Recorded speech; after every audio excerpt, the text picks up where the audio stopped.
Welcome to Catholic Economics.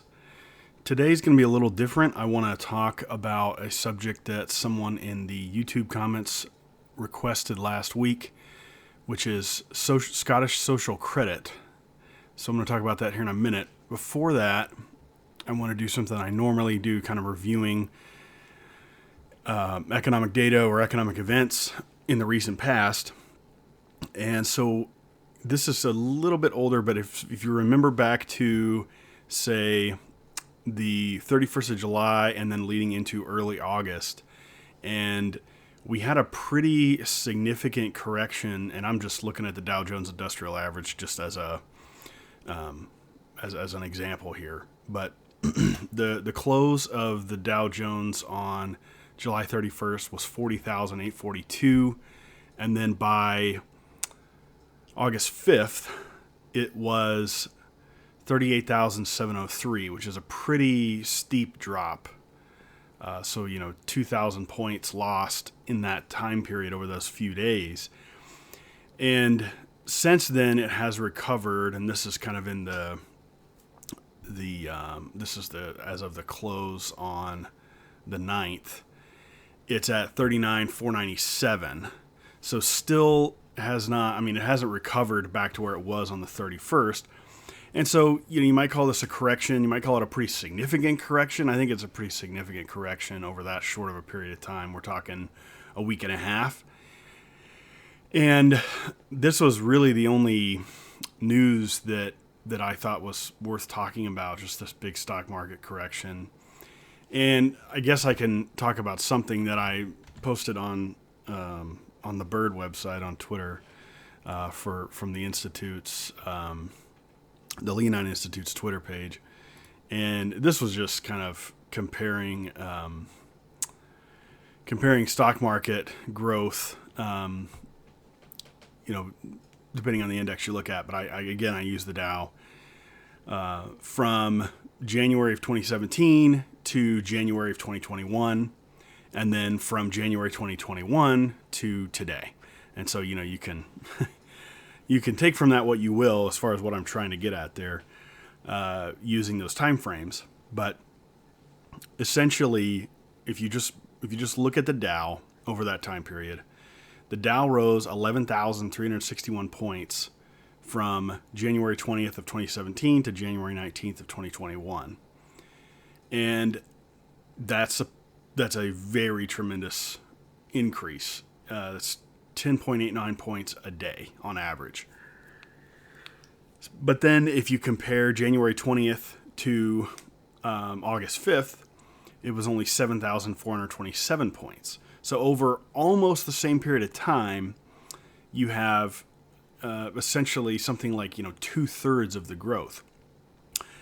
And so then if you look, well, it's maybe more like 75-80% of the growth. But so then on a per day basis, it's grown 8.16 points per day. So basically 2 3/4 points less per day in growth over the later time period. So then you might say, okay, well, what about inflation? Well, inflation just makes it worse, even though what we have to do for this later calculation, we don't have inflation data all the way up until August, obviously. But what we do have is inflation data all the way up till June. So we'll get July inflation data in the next week or two. But just looking at this, just looking at the stock market up to June. Now, the Dow was higher in June of 2024 than it is now. But so here's the thing. If you adjust for inflation, it ends up dropping, actually. So the inflation adjusted growth from 2017 to 2021, January to January, was 10.11 points per day. So not much less than the unadjusted. There wasn't a lot of inflation back then. From January 2021 till June of 2024, it was 7.43 points per day. So pretty significantly less. So 0.7 of a point less per day because of the inflation. So the growth in the stock market lost a tremendous amount of value because of that, because of the inflation over the last 4 years. And then you say, okay, well, what is it about policy that might have affected those two things? If you're interested in the economic policy angle, well, first of all, you could say, well, maybe there's ways to juice the stock market, and fine, that's probably true. But at the same time, there's probably some truth to the efficient markets hypothesis, where we say, in general, across many hundreds of stocks or whatever, we're kind of looking at a decent indicator, or the best indicator we can come up with, of the actual value of these businesses. And that tells us something, again, looking at several hundred companies at the same time, or maybe 30 of the biggest, most powerful, industrial type companies like the Dow would reflect. You're looking at some kind of indicator of business confidence and policy's effect on innovation and their ability to become more efficient and things like that. And so if that's true, then the Dow rising by 10 points a day, or almost 11 points a day over 4 years, versus 8 points a day over 3.5 years, that's a pretty stark change. And then you say, okay, well, what about inflation? Is there inflationary pressure in the policy regime? And I would say there's probably three parts to that. So one, there's the tremendous fiscal stimulus, the stimulus payments that we had that bled into inflation to a large extent. I think that's totally fair. And not just the stimulus checks that went to people directly, but the money that went to state and local governments and blah, blah, blah, all these different things. So that's one angle. The second angle is, Fed policy, initially was pretty accommodative, but now it's much less accommodative. So that might, if the Fed has rates rising, then that's going to tend to pull down inflation. So maybe that offsets a little bit. And that was the intention. The intention was to try to get inflation under control, and it really just hasn't worked. The inflation rate is still 50% higher or more than the Fed's target rate of 2%. And finally, the other thing is just, and this is something that I harp on a lot. This is something that I think is very important almost always, which is the regulatory environment and how actual, what I guess you would call the real sector, or policy that affects the real sector, not just monetary stuff or fiscal stuff, but things that affect the way people interact with each other in a business environment, I think has been incredibly inflationary, in the sense that it has purposely raised prices for things, because that's how externalities work. That's how externality theory works. The point is to make the price of the thing higher so that people will make and buy less of it. That is the purpose. So to say that, the Inflation Reduction Act, which is a complete joke, it's, in terms of the title, it's everything they could get out of the Green New Deal. It's everything that they could get passed without calling it that. That thing is massively inflationary in the sense that it makes business transactions more costly. And maybe you like that. Maybe you think that's good. But what I would say is that's very difficult on the average person, because it makes their life worse financially, because it makes everything more expensive. Okay, so I want to talk about this Scottish social credit thing for probably 15 or 20 minutes. And so just to give a general overview, so I found a couple sources on this, and I'll link the sources that you can read through this thing. And basically what this is it's a system of determining kind of how to run the banking sector, essentially, by with this theory that there is like some amount of what they call social credit. So like the society you live in can support a certain amount of economic activity and thus a certain amount of credit and money in the system. And like I said, I'm not an expert on this. This is just my interpretation of how I was reading this. And I think it's interesting. I think there's probably a good reason for why it hasn't really taken off. And I think part of that is because it just seems kind of vague. And it seems like the people pushing it really kind of think it goes farther than it probably does as far as solutions. So I'm just going to read a quote here. To be an organic expression of the let's see. So they're saying that the Scottish social credit is an organic expression of the Christian worldview. Christianity, correctly understood and practiced, is the primary metaphysical inspiration supporting social credit. Which is kind of a weird thing to say because earlier in that paragraph they say it wasn't actually an inspiration. So right off the bat, I think you can draw a pretty clear distinction between something like distributism of G.K. Chesterton and Hilaire Belloc from back in that same time frame, back in the early 1900s.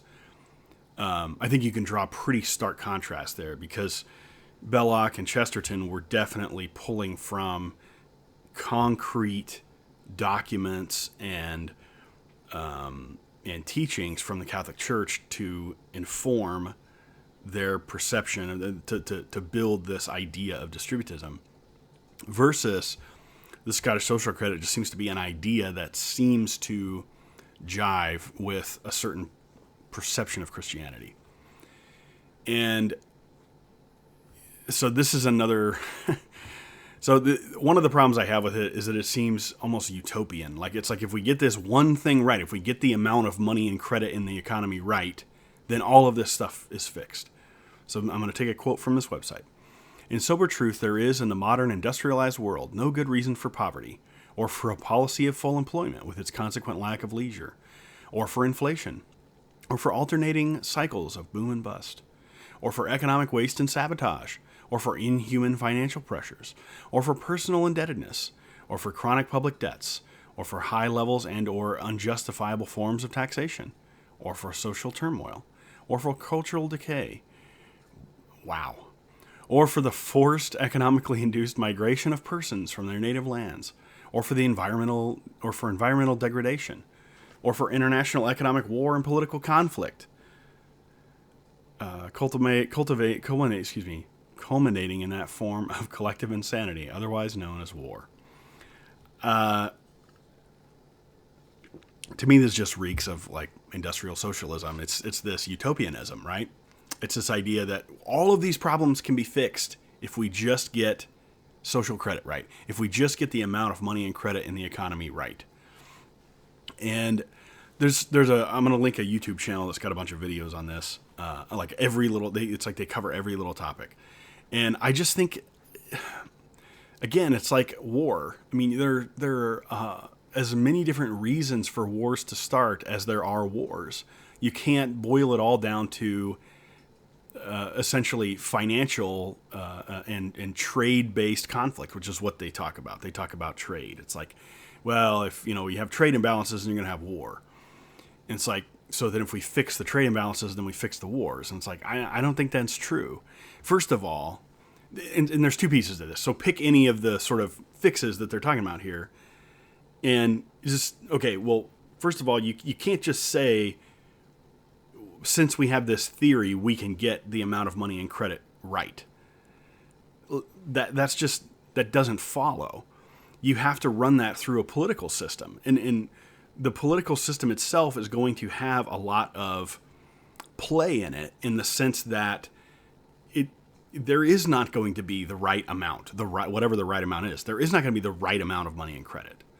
You can't calculate that. You can't just put that down on paper. This isn't, this is like scientific socialism stuff, where like the economy is just you can just kind of make a model of it with like a piece of machinery, and if we just juice this one thing, then that fixes this other thing. It's like, no, it's a complex system, and you can't just boil it down to a model, right? So this, I mean, you could look at like the history of economic thought. I mean, the whole idea of macroeconomics and these calibration models, right? It's like we're going to calibrate these parameters, and that's going to tell us, how much trade policy we need, and this and that and the other.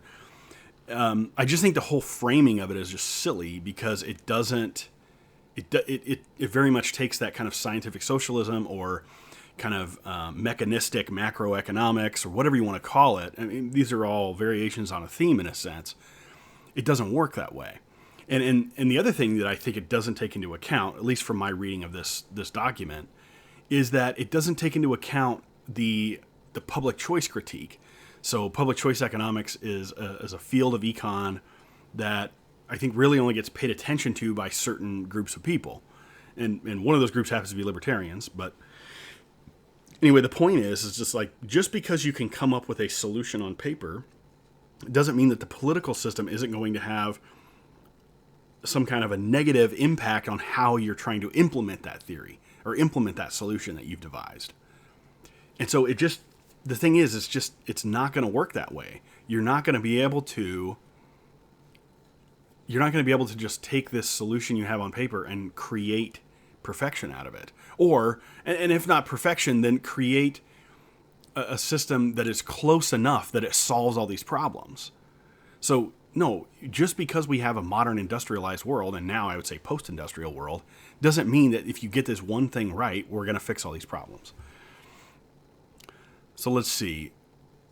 Another one that kind of really got my head turning was on the other. So they're talking about now they're talking about banks. A particular monopoly, that is the monopoly of credit creation, currently exercised by a banking institution, makes use of this artificial scarcity of consumer credit to enforce a self-serving policy on the members of economic associations.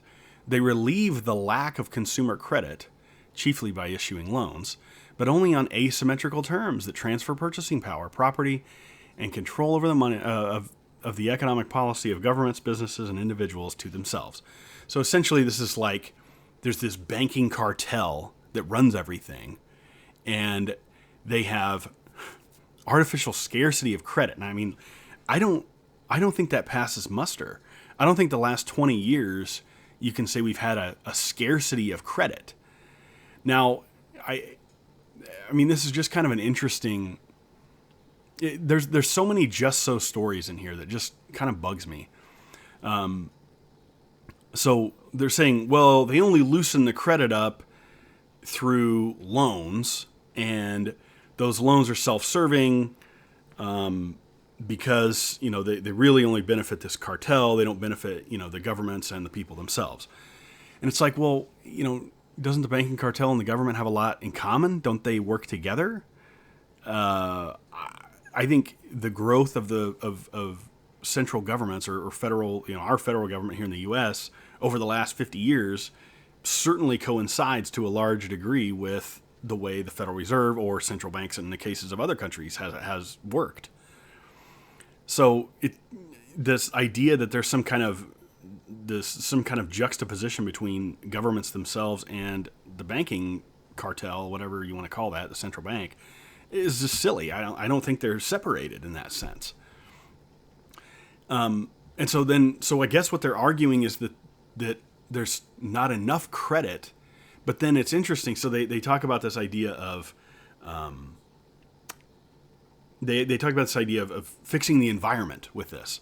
So basically what they're saying is there's this like artificial overconsumption of goods and services because of the manipulation of the social credit, the manipulation of the credit system, which again, it's all back to this social credit thing.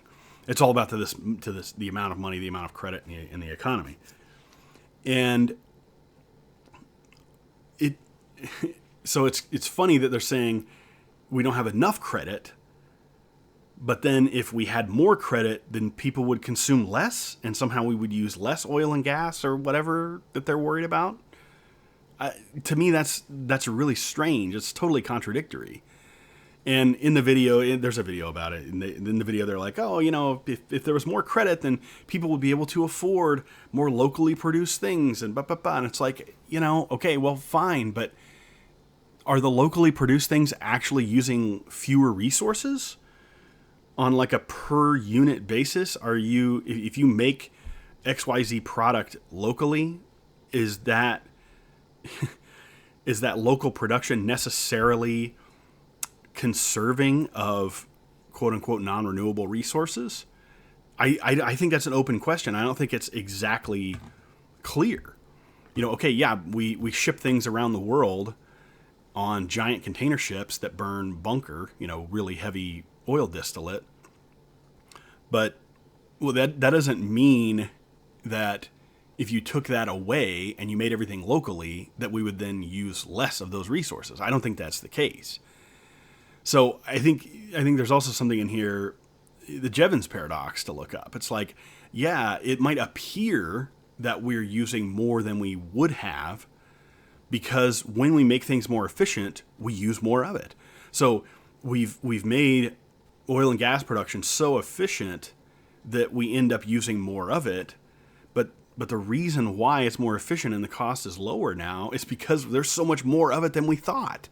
So there's also this kind of silliness, I think, of this like hard limit that we know ahead of time. Like there's this carrying capacity of the planet that we know, and that we can manage through managing the amount of money and credit. Again, I don't think that works. I don't think you can mechanistically shift things that way. And I might have this wrong. This is just, I read this one article on this one page. It seems to be it's an Australian organization that's promoting them, promoting this concept of Scottish social credit.